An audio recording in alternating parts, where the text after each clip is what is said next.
Hi, I'm Chloe. I am an achievement tutor with the Manchester College, and we're here today for a question and answer session with Simon Wood. So I'm going to hand over to him now. Hi, Simon. Hi, how are you doing? I'm good, thanks. How are you? Yeah, I'm good. I'm good. I'm looking forward to some challenging questions, hopefully. Great.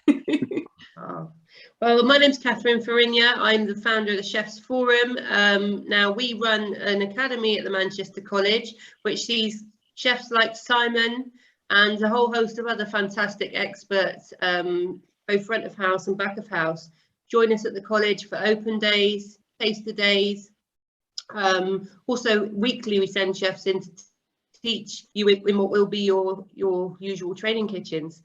And that then gives you an opportunity to meet employers before you're actually ready to get a job with them, and gives Simon the opportunity to see your skills, so he can then bear you in mind when positions come available. It's a great way of forging links with employers so that we're not, apprehensive when it comes to contacting them or applying for jobs. It's a lot easier for you as well because, you will already have met these employers. It's just break down any sort of barriers in communication.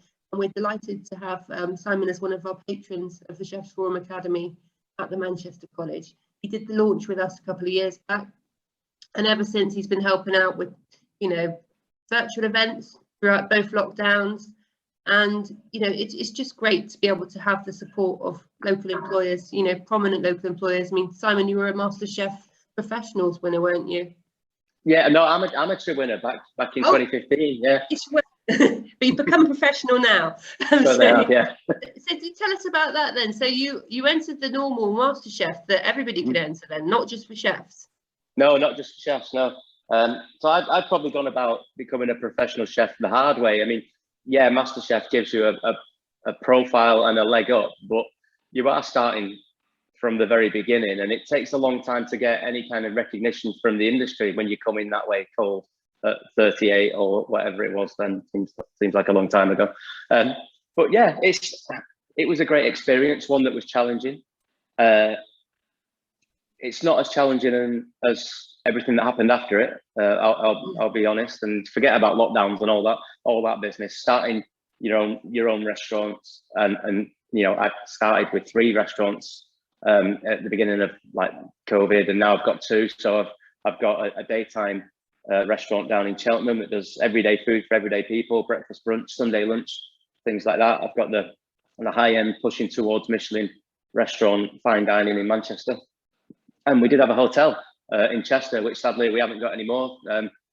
But you learn from that, and we carry on. So it's like all focus is on Cheltenham and Manchester now. Brilliant. So what was your job before you became a professional chef was it 38 you said? Yeah. So I worked in data science for a university. Wow. Yeah, it's a big change. I mean, don't get me wrong. I always wanted to be a chef. I always had that drive and that determination. Life goes in different directions. I had children at a very young age. I had 3 under 5s by the time I was 23. So like working in the kitchen, earning whatever you earn back at that time, it just wasn't an option for me. I started working in IT, got to work with Visual Basic Programming, SQL Server and different things like that, statistical analysis.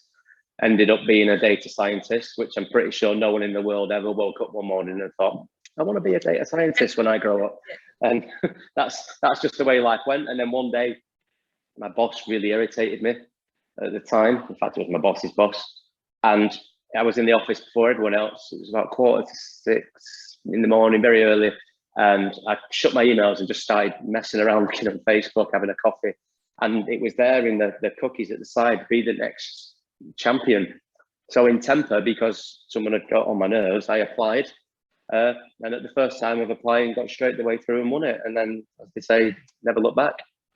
So you've always enjoyed cooking. You used to cook with your grandma, didn't you, when you were young? Yeah, we did. And then even when I was doing the data science and things like that, I still consider myself to be self-taught at a high level. You can't say professional because obviously you're not in a professional kitchen. But at a very high level, my food knowledge was exceptional. That's what saw me through the competition more so than anybody else. I used to work at the weekends doing private events and christenings, weddings, all that kind of thing. And that's where just as a second income stream, really doing something that I really enjoy. So, I've always been around food. It's always been a big part. It is with everyone really that's invested in it. It's a big part of everything.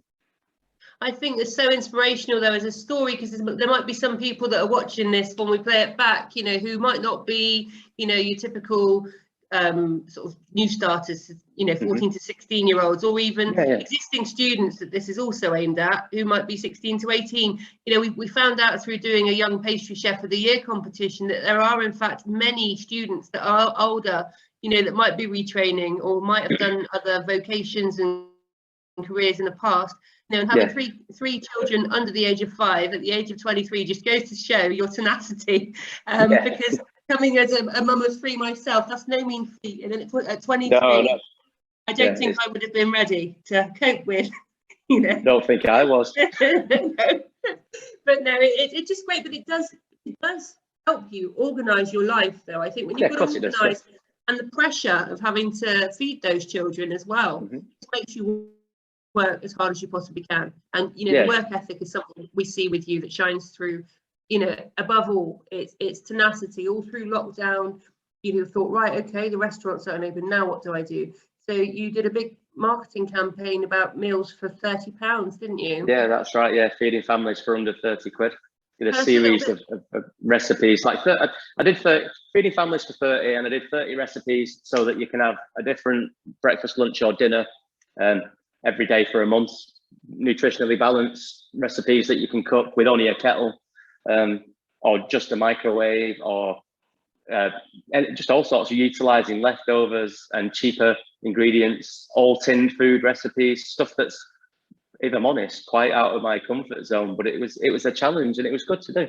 But it was necessary because it helped people that might have, been getting food from food banks, ambient tins of stuff, and gave them a bit of inspiration, And being a family man yourself, you know how hard it is and how expensive it is to feed a family. Yeah, of course. The best thing that came out of that, and I'll be really genuine. I'm over at Bolton Food and Drink Festival in a week, and Aldi have asked me to do one of the recipes from that feeding families for 30, and I'm going to do it's the all tinned tater ash. So it's corned beef, tinned potatoes, bisto, everything, tins of peas, and it's one dinner made all out of tins. You put it all in a pan with a pint of bisto and just let it cook there for 30 minutes, and it's really good. The day after it sets quite firm, you can get whatever's left into a toasty. So you can make a toast, like a tater ash toasty the next day and things like that. And it's just really clever. And it's actually a really tasty dinner. So it just goes to show what you can do with a little bit of application.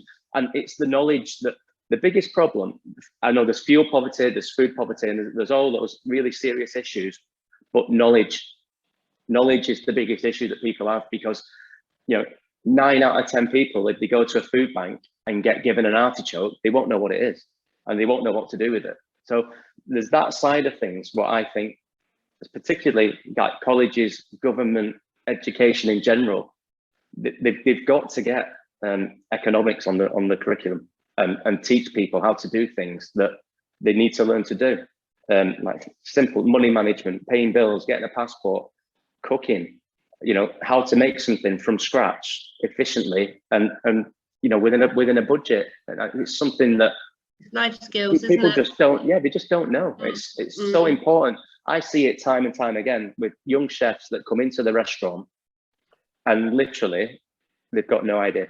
They cook. You're not just the head chef or the boss. You're the bank, their counselor, their advisor, their teacher. You're everything. And it's because they come in, and sometimes kids come into this industry for one reason or another, but it's like it's sometimes seen as a last resort, which baffles me. I don't know why. As an inferior career, which it's not. I've cooked all over the world. I've cooked in Sweden, I've cooked in Dubai, loads of places.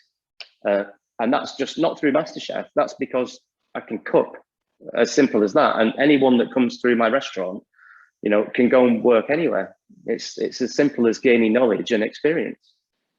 Wow, no, it's absolutely wise words. You know, that's what we try and do with the academy, though. You know, we've been campaigning to get business studies, you know, into the curriculum, and that would then include a bit of economics, a bit of accountancy, you know. And we've but also it's the side of it that kids like. You can't bore them with it. It's got to be, if you want to go on holiday to Ibiza, this is where you go for your passport. This is travel insurance. This is all the stuff like that they don't know. And I know we're going off topic, but that comes back to home life as well, doesn't it? With food in the kitchen, can they open the fridge and make a balanced meal out of 4 ingredients? Probably not. No, and it's been able to arm, you know, with basic food knowledge, you know, and that's what we hope to do. And you know, through the academy, not everybody's going to come from the same background. Yeah, exactly. You know, some people, you know, might be from, you know, less I don't know, tougher backgrounds, but it doesn't matter where you're from. It's where you're at, and it's what you're going to be doing going forward. You know, and if you can help, you know, inspire and nurture young chefs to be the best they can personally be themselves. I think the one thing that I always say is that the only thing stopping you from doing something is you. That's what I say. I'd agree with that, and that goes through every kind of industry as well. You know, but back with the, you know, the academy and what you can actually help young prospective chefs and front of house professionals to do is you can open up doors. You can create a corridor into industry, can't you? Yeah. And then that way they can get the, you know, they have to apply themselves. They have to realise that it's long hours. It's challenging. It's sometimes difficult. The general public can be difficult more often than not. You know, especially at the moment, it looks like they're turning into, you know, you see on social media what the restaurants are saying at the moment and the way the staff have been treated because of special measures that have had to be introduced because of the restrictions on, you know, numbers and stuff. People are not always that accommodating and don't realise how hard you guys have fought to get. And it is a challenging industry, 100%. It's very difficult. I've really thought about it while we were closed and trying to get a work-life balance. One thing I have done, I've increased all my staff wages since we opened, and that means that the public's there's no such thing as a cheap dinner anymore, not in my opinion. You know, those days are gone. People can't work 80 hours a week for minimum wage, and why should they? I don't want to do that. Why would I expect someone to do it for me? So I've increased all my staff salaries. We've gone to a 4-day operation in Manchester and a 5-day operation in Cheltenham, because people, you know, it's a long 4 days for us in Manchester. Don't get me wrong. And as the owner, I still go in on the other days. You devote time to things like this. So, but that work-life balance is something that's so important. You know, I have to be honest. A commis chef at my restaurant, that they'll earn. I'm trying to think the figures off the top of my head. I think it's around 20 to 21,000 as a basic salary, but then we have service charge there as well, which tops their income up by a further anywhere between £5,000 and £6,000 a year. So that's, as a commis chef for a 4-day week, they're coming out with 26 grand. That's really good, Simon. You know, so you're saying that when you finish your course at the Manchester College, and if you come in as a commis chef, which is the first level, isn't it, that we can go in at, then you could be looking at a starting salary of £26,000 a year. You know, what's the benefits? As an employer, I can't say that it's 26,000 because service charge isn't guaranteed. However, that's the current situation that you find yourself in Manchester. And I've got students from you that work on me. You know, Isabel is a fantastic addition to my kitchen. She works on pastry. We've had so much staff shortages. She can actually run the pastry section on her own now for a Michelin recommended AA Rosette restaurant. And she's capable of doing it. And she's still only a commis. She's not been promoted yet. She's working towards the promotion. How long has she been with you, Simon? I think it's around 6 months now, maybe a little more, maybe 8 months. And she was from the Manchester College. That's right, yeah. Okay, and worked under got taught by Mark Cooper, who's absolutely fantastic. He's a great lecturer. He's just so supportive, you know, and it's him, you know, forging these links with people like you that, you know, open up these doors, isn't it? Yeah, that's it. And you know, the minute it's the management side of things and things that young chefs need to learn. There's technical ability is usually always there. The speed isn't there. That's a big factor in getting work done timely and accurately. I don't think genuinely you'll ever get that at college. You'll only get that in the real world. Under pressure, when the orders arrive late, you've got customers coming in at 5 o'clock and you've got a job that takes 4 hours to do and you've got an hour to do it. That's when you learn that side of things. And management skills, Isabel, who we talked about quite a lot there, once she's got the man management skills, she'll be promoted, and then there'll be an opportunity in time for another comic to come in and work on that section, who she'll then mentor. But you do all this career development, they leave you with far more than they arrive with, but it's having the communication with the college, and what we're doing with the Chefs Forum Academy, and our Director of Education, Neil Rippington, is going to be working much more closely with you chefs to ask you what you actually want students to be able to do when they get to you. And you saying business studies or, just money management, man management, bits and pieces. Man management's a big thing. It's a huge thing. Time management, it would seem, as well. So 100%. Yeah, it's always the time that catches them out. Always. So we take all that on board. It's got to be both ways. It's got to be what do the employers want, as well as what do the college want. And we think that we can make a massive difference through just opening up that communication and making sure that it's a two-way street. We have to work together. What you need shapes the curriculum, and we're going to get it harmonized through the 5 academies that we've got, and we'll be bringing on more. And I think you'll be pleased with the development. It won't just be, would you like to do a demo in Farinaceous Foods? It will be, right, we're doing a whole module on this, and there's a diploma at the end of it. What elements would you like seen in that diploma? That's all good. So just a couple of last questions, really, because it's been a great speaking to you today. I just want you to say, what bit of advice would you give to a young chef, or not even young chef, any chef coming into the Manchester College, whether they're there already, they're going on to their level 3 from level 2, or if they're new and they're starting this September, what would you say to them about getting to college and becoming a chef? What's your one bit of advice?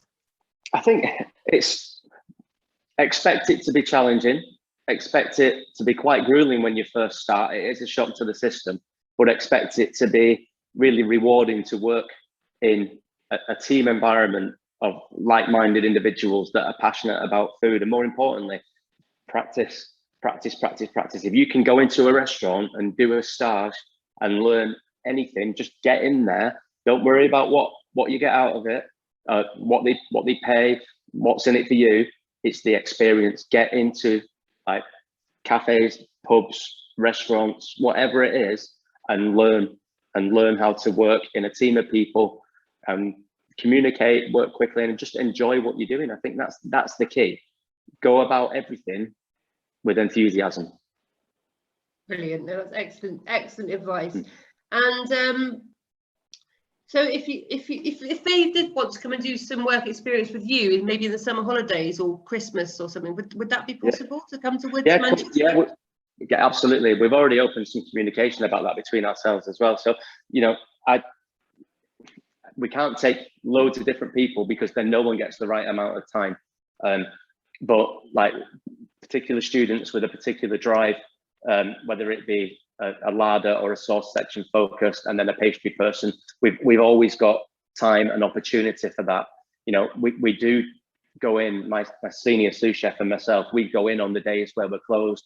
We might get the orders in early, we might do development work. So there's always scope and opportunity for people to come in and just see what a professional kitchen's about when it's not in a college environment. I think that's the key. The college kitchens are great and fantastic, but when you've got people parting with £150 a head, sat in an open kitchen right in front of you, that's when the pressure's on, and that's the side of things where people need to understand that eating out, like I touched on earlier, it is expensive, and you've got to perform to the best of your ability, whether you're having an off day or you're tired or not. Brilliant. So, I mean, just lastly, when I last spoke to you, we did a little interview for the Couch to College event, and that was in the in the lockdown, but now industry's reopened again. You gave some really good advice on books to get hold of, didn't you? In terms of, you know, you've got a couple that really did teach you a lot, haven't you, in terms of knowing your ingredients. You said earlier that on Masterchef, you know, it was your knowledge of the various ingredients and your culinary knowledge that did it.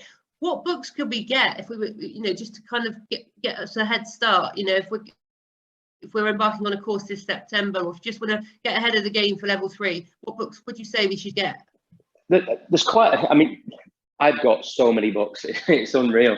But what books I go to, like, there's Larousse Gastronomique, first of all. I like to use that. I like to look at White Heat, Michael Pierre White, but that's probably more from a nostalgic point of view. Other books, there's The Whole Fish. That's a great book where, I mean, I learned to make all kinds of different things out of that.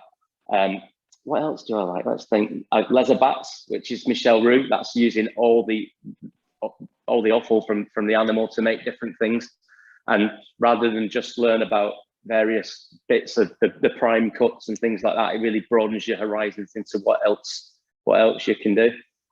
11 Madison Park, that's a great cookbook. A coffee table cookbook. There's so many out there.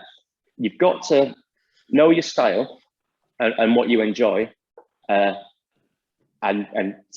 stick to that until you're perfect at it, and then branch out. So if you're interested in working in fine dining, you know, those are the books where I would go to start with. That's absolutely brilliant. The Whole Fish is a cracking book. He's just brought out another one as well, hasn't he? He has, yeah. I've not got it yet. I've had to curb my book and new knife buying until we're open properly. Yeah, no, don't blame you. No, Simon, thank you so much again. You know, we'll be in touch soon, and you know, we're looking forward to welcoming you back in once the new year starts. You know, we'll be doing events at the college. We'll be doing another, you know, industry taster day, and hopefully this time it will be in person. You know, yeah, that would be nice, wouldn't it? All our feeder schools, so we'll get you involved in that. Yeah. And yeah, well, thank you for your support ongoing, and thank you for doing this session with us today. No, it's a pleasure. Thanks really very enjoyed much, it. Simon. That was great. Really interesting. Thank you. Thank you. No worries. See you soon. Bye. Thanks ever so much. Bye bye.